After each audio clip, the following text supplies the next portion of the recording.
Good morning students. In the last two videos we have covered what are square numbers, properties of square numbers and some interesting facts about square numbers. In this video today we would be looking at what is square root and the methods to find out a square root.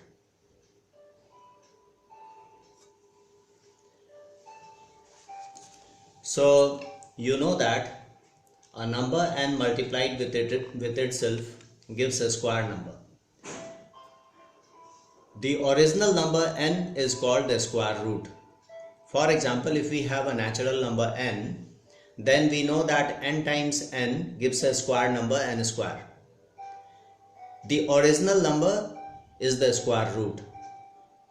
So for example, 7 times 7 gives 49. The square root of 49, which is given by the symbol, will be 7. So if we do square root of a square number, we will get the original number.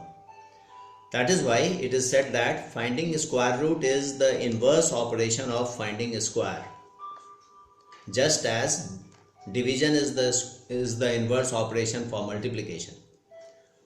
Now let's look at methods of finding a square root of a number. There are three methods which we will discuss in this chapter: repeated subtraction method, prime factorization method and division method. Now let's look at repeated subtraction method. Here we will be using the property that the sum of n odd numbers will be equal to n square. So from n square, if I will minus the sum of n odd numbers, we should be getting 0. So if there is a square number and we want to find its square root, we will see how many odd numbers we can minus from it. So from a square number, if we can minus n odd numbers to get 0, then n will be the square root of the number. For example, consider a square number 16. We know that 16 is a square number. We want to find the square root of it. So we will try to see how many odd numbers we can minus from 16. How many odd numbers we can minus from 16 so that the result is 0. So we see that we can minus 4 odd numbers, that is 1, 3, 5 and 7. When we minus these odd numbers from 16, we get the result 0. So because we are minusing 4 odd numbers, so the square root of 16 will be 4.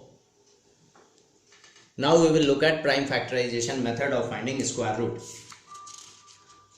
You know that a square number can always be expressed as prime numbers to the power even number. For example, 81 is a square number. If you will prime factorize it, we can write it as 3 to the power 4. Now 3 to the power 4 can be broken as 3 to the power 2 into 3 to the power 2, so that both the numbers are same. The same numbers are repeating. We know when same numbers multiply with each other, we get the square number.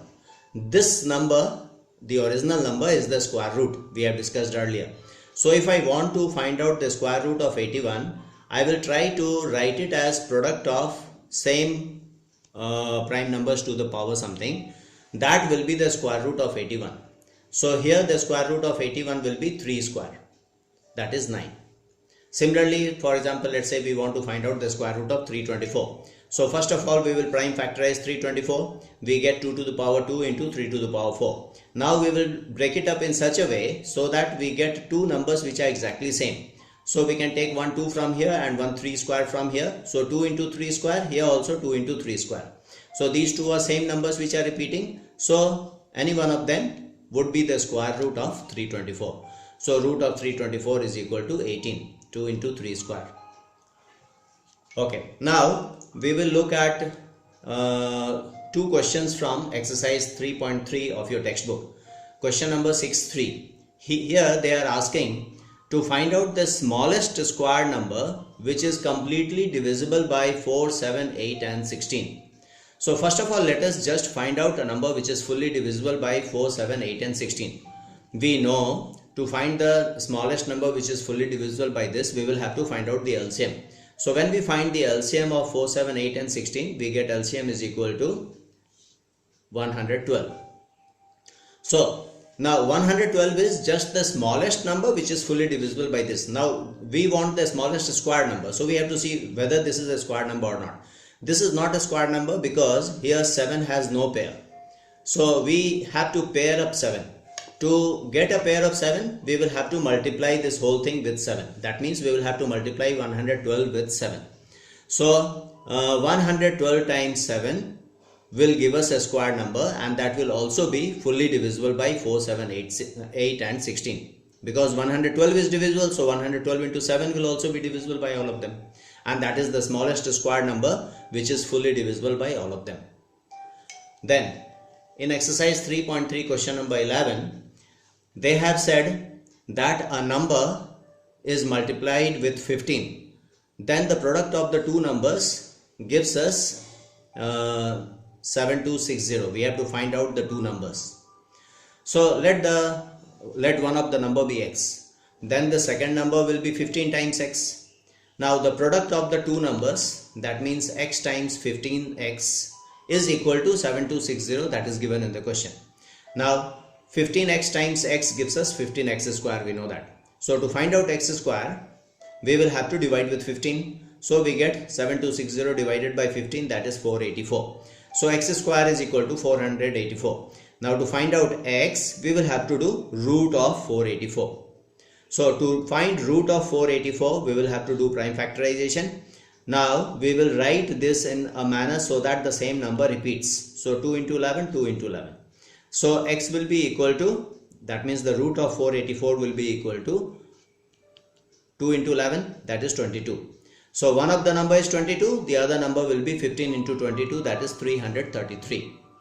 So the two numbers are 22 and 333. So in this video, we have covered concepts which will be helpful to you to do exercise 3.2 and 3.3. So by the time of next video, you should have attempted the questions from exercise 3.2 and 3.3. And of course exercise 3.1 you would have completed in your maths notebook.